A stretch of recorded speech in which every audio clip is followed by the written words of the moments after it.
முதல் சந்திப்பு. ஷேக்ஸ்பியர் இந்த முன்னுரையை தந்துவிட்டு 2 மணி நேரங்கள் இந்த மேடையே அதிர்ஷ்டமில்லா இந்த காதலர்களுக்கு விட்டு விடுங்கள் என்று பார்வையாளர்களை கேட்கிறார். கவித்துவம் நிரம்பி வழியும் இந்த ஒரே ஒரு காட்சிக்காகவே காலமெல்லாம் இந்த மேடையே களங்கமில்லா இந்த காதலர்களுக்கே விட்டுவிடலாம் என்றே இதை வாசிக்கும் வாசகர்கள் யாவர்க்கும் தோன்றும். Shakespeare's Romeo and Juliet. Tamil மொழியாக்கம். ரோமியோ ஜூலியட் நாடகம். ஆக்ட் 2 சீன் 2 காட்சி 2. இடம் ஜூலியட் அரண்மனை. நேரம் இரவு. பாத்திரங்கள் ரோமியோ ஜூலியட். இரவு நேரம் ஜூலியட்டின் அரண்மனையை நோக்கி ரோமியோ வருகிறான். இது இவளுடனான தனிமையின் முதல் சந்திப்பு. ஜூலியட் தன் மாடி அறையின் சன்னலில் தோன்றுகிறாள். ரோமியோ தனக்குள்ளேயே பேசிக்கொள்கிறான். காயம் காணாதவன்தான் வடுக்கரை பற்றி கேலி செய்வான். அப்பொழுது ஜூலியட் தன் மாடி அறையின் சன்னலில் ஒளி நிலவாகத் தோன்றுகிறாள். ரோமியோ, கொஞ்சம் பொறு மனமே. அந்த அறையின் சன்னலில் வெளிச்சம் தோன்றுகிறது. ஓ ஜூலியட், இரவில் ஒரு சூரியன். அன்பே, நீ இந்த திசையில் தோன்றினால் இதுதான் என் கிழக்கு. ஓ உதித்தெழு சூரியனே, உன் மீது பொறாமை கொண்ட நிலவை உடனே கொன்றுவிடு. அந்த நிலா உடல் நலமின்றி ஏற்கனவே வெளுத்துப் போய்த்தானிருக்கிறது. ஏன் கியூட்? ஜூலியட்டை பார்த்து, அட நீதான் காரணம். நீயோ அவளது தோழி. ஆனால் அழகி அவளை விட. இது போதாதா அவள் உடல் நலம் கெட? நிலவை பார்த்து, அவளது கன்னித்தன்மைதான் அவளை கவலைக்குள்ளாக்குகிறது. பாவம் வெளுத்துப் போய்க் கொண்டே இருக்கிறாள். அந்த அழகிய கரங்களில் அவள் அணிந்திருக்கும் அதிர்ஷ்டக்கார கையுறைகள். ஓ, நான் மட்டும் அந்த கையுறைகளாக இருந்தால் அவள் கன்னங்களை எப்போதும் உரசிக் கொண்டிருப்பேனே. அங்கே ஜூலியட் தனக்குத்தானே பேசிக் கொண்டிருக்கிறாள், அதை பார்த்தபடி. ரோமியோ, ஓ ஒளியின் தேவதையே, மீண்டும் மீண்டும் பேசு. இந்த இரவு உன் வார்த்தைகளின் ஒலியில் மகோனதமடைகிறது. ஓ, என் தலைக்கு மேலே இறக்கை கட்டி வந்த ஒளியின் தேவதை. சாதாரண மனிதர்கள் விழிகளை அகல விரித்து இமைகளை அசைக்க மறுத்து உன்னை உற்று நோக்கிக் கொண்டிருப்பார்கள். அங்கே மேகத்தில் அழகிய தேவதையாக நீ ஆனந்த நடனமிடுவாய். கைகளை துடுப்பாக அசைத்து காற்றில் படகு விடுவாய். பிறகு கண்களிலிருந்து காணாமல் போவாய். ஜூலியட், யாருமில்லை என்று நினைத்து ஜூலியட் சப்தமாக பேசுகிறாள். ரோமியோ, ஓ ரோமியோ, நீ எங்கே இருக்கிறாய்? நீ ஏன் ரோமியோவாக இருக்கிறாய்? முதலில் உன் தந்தையே தூர, பிறகு உன் பெயரைத் தூர. உன்னால் அது முடியாதென்றால் அதை முழுமனதுடன் என்னிடம் சொல். ஜூலியட், உன்னை உயிராக நான் நேசிக்கிறேன் என்று. நான் இந்த கேபுலட் குலப்பெயர் என்ற பெயரை உடனே துறந்து விடுகிறேன். ஜூலியட், ரோமியோ, இங்கே ஏன் வந்தாய்? எப்படி வந்தாய்? இத்தனை உயரமான இந்த அரண்மனை மதில்களின் மீது ஏறி எப்படி இங்கே வந்தாய்? என் உறவினர்கள் எவரேனும் உன்னை பார்த்தால் உடனே உன்னை கொன்று விடுவார்களே. ரோமியோ, காதல் எனக்கு ஒளியின் சிறகுகளைத் தந்தது. அந்த ஒளியின் சிறகுகளால் உன் அரண்மனை மதில்களின் மீது பறந்து பறந்து நான் உன்னிடம் வந்து சேர்ந்தேன். கற்றவர்களானாலும் காதலை புறந்தள்ளாது அல்லவா? ஒரு மனிதனிடம் மட்டும் காதல் வந்து சேர்ந்து விட்டால் அவனால் என்னென்ன முடியுமோ அத்தனையையும் அவனை அது செய்யத் தூண்டும். அதன் பெயர்தான் காதல். ஆதலால் உன் உறவினர்கள் நம் காதலுக்கு ஒரு தடையல்ல. ஜூலியட் கோபமாக, என் உறவினர்கள் மட்டும் இப்பொழுது உன்னை இங்கே பார்த்தால் உடனே கொன்று விடுவார்கள். ரோமியோ, நீ என்னை அப்படி கோபமாக பார்க்காதே அன்பே. உன் உறவினர்களின் 20 கொடுவாட்களை விடவும் அதிக ஆபத்தாக இருக்கிறது உன் கோபமான பார்வை. அது இந்த நொடியே என்னை கொன்று விடுமென்று பயமாக இருக்கிறது.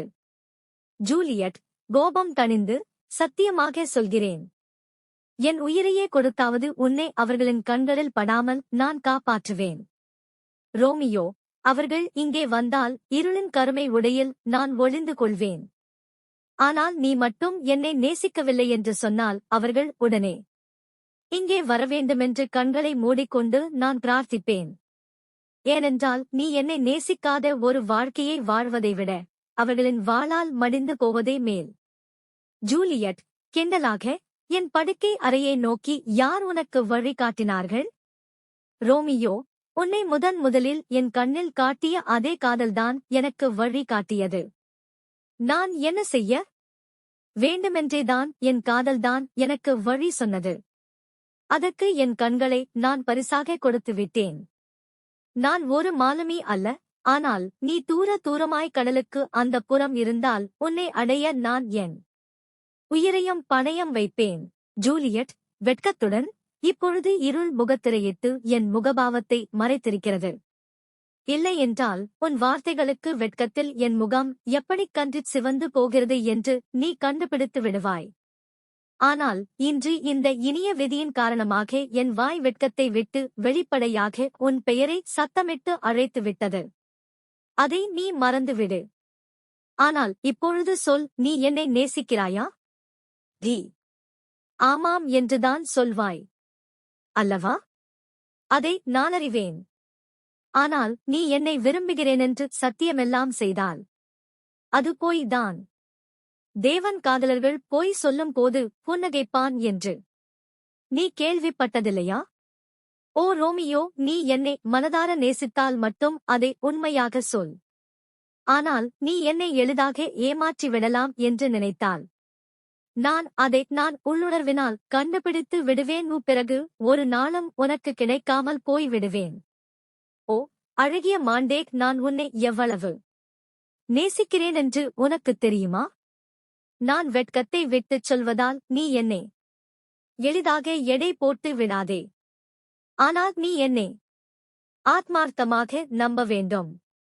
முதலில் வெட்கப்பட்டு பின்பு கைவிட்டு விடும் எந்த பெண்ணையும் விட உனக்கு நான் என்றும் உண்மையாக இருப்பேனென்று மட்டும் சொல்லிக் கொள்கிறேன். ரோமியோ, உனக்கு தெரியுமா? நீ இந்த இருளில் என் அருகிலிருப்பது தெரியாமல் என் இதயத்தில் இருக்கும் காதலை வாய் விட்டு பிதற்றி விட்டேன். நீ அதை ஒட்டுக் கேட்டு விட்டாய். அதற்காக நீ என்னை மன்னிக்க வேண்டும். அதற்காக என் காதலை எளிதாக எண்ணி விடாதே. ஆழமில்லை என்று அலட்சியப்படுத்தி விடாதே. இந்த இருளுக்குத் தெரியும் என் காதல் எவ்வளவு ஆழமானதென்று. ரோமியோ, அன்பே, மேலே ஒளிருமந்த புனித நிலவின் பெயரால் சொல்கிறேன். அந்த புது நிலா இந்த பழ மரங்களின் உச்சிக்கொண்டை மீது வெள்ளி வர்ணம் பூசிக்கொண்டிருக்கிறது. ஜூலியட் குறுக்கிட்டு, நிலவின் பெயரால் நீ சத்தியம் செய்யாதே. ரோமியோ திகைக்க, அது நிலையற்றது.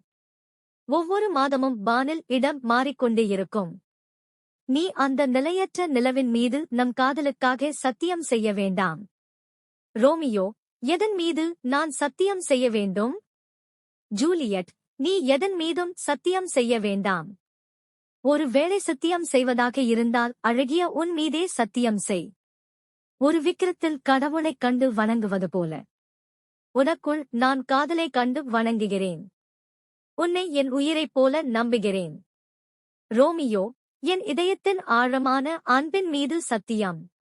ஜூலியட் குறுக்கிட்டு, பொறு. உன் இதயத்தின் மீது மட்டும் வேண்டாம். அதுவும் இன்றிரவு அவசரம் கொண்ட இதயத்தின் மீது வேண்டவே வேண்டாம். அதன் மீது நீ சத்தியம் செய்தால் நான் இன்புறுவேன்தான், ஆனாலும் அது இப்பொழுது வேண்டாம். இந்த இதயம் இன்று யோசிக்க மறந்துவிட்டது. சட்டென்று உன்மீது சாய்ந்து விட்டது. திடமென திசை மாறிவிட்டது.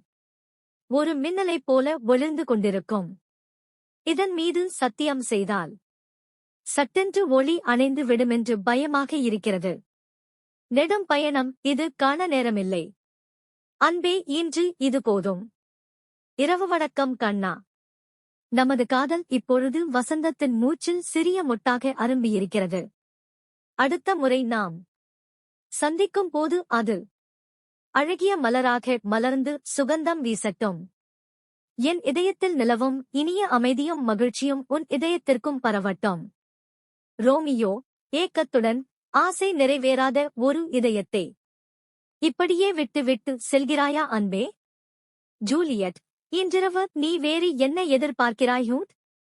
ரோமியோ, இருவரும் அன்பின் உறுதிமொழியை பரிமாறிக்கொண்டால் நான் மகிழ்ச்சியடைவேன்.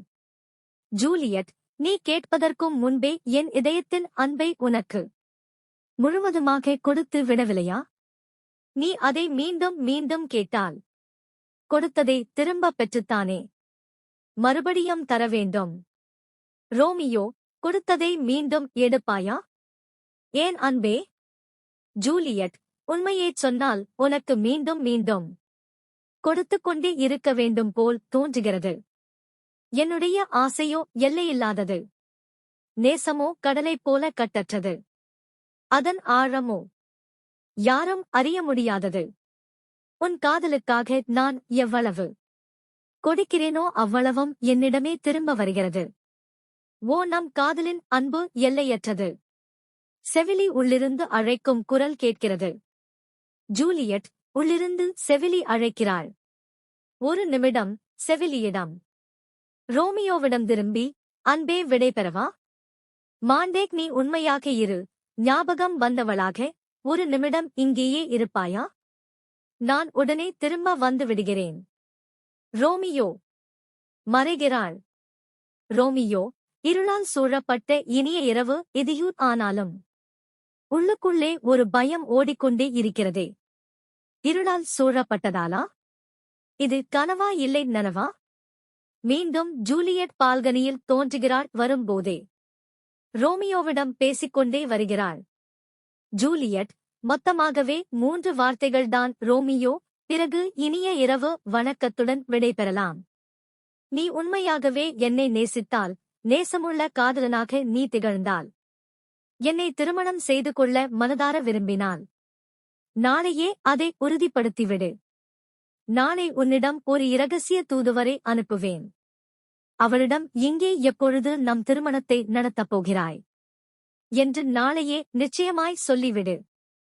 என் களங்கமில்லா பெண்மையை உன் காலடியில் சமர்ப்பிக்கிறேன். இந்த உலகத்தில் எந்த மூலைக்கு நீ என்னை அழைத்தாலும் நான் உடன் வரக் காத்திருக்கிறேன். செவிலியின் குரல் மறுபடியும் கேட்கிறது. செவிலி, மேடம் மேடம்.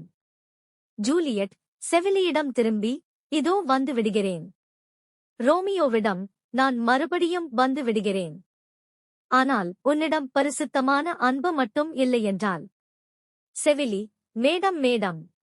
ஜூலியட், நான் மறுபடியும் உன்னிடம் வருவேன். நான் உன்னை கெஞ்சி கேட்டுக்கொள்கிறேன். என்னை அடைய நினைப்பதை விட்டொழி. என்னை என் துயரத்திடமே சரணடைய விடு. நாளை நான் உன்னிடம் ஒரு தூதுவரை அனுப்புவேன். ரோமியோ, என் உயிரே, அதை நம்பித்தான் இருக்கிறது என் உயிரே.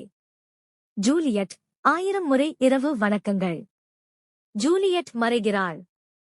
ரோமியோ, உன்னிடமிருந்து விடைபெறுவது 1000 மடங்கு என் துயரத்தைக் கூட்டும் கொடுமை. ஒரு காதலன் காதலியை தேடி வருவது என்பது பள்ளிச் சிறுவன் புத்தக மூட்டையை பிரிந்து வீட்டுக்கு வருவது போல் உற்சாகமானது.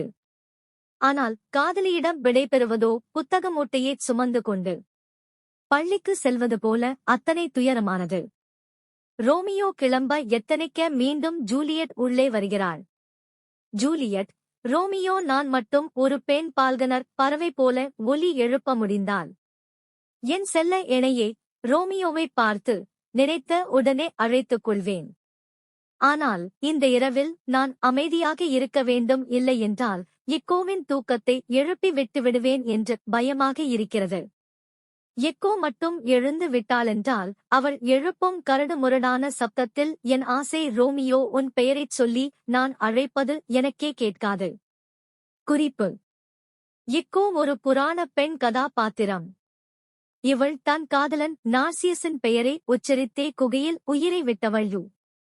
ரோமியோ, எனது ஆன்மா என் பெயர் சொல்லி அழைக்கிறது. இந்த இரவில் காதலனின் பெயர் சொல்லி இவள் அழைப்பது வெள்ளி நாதத்தைப் போல அத்தனை இனிமையாய் இசைக்கிறது.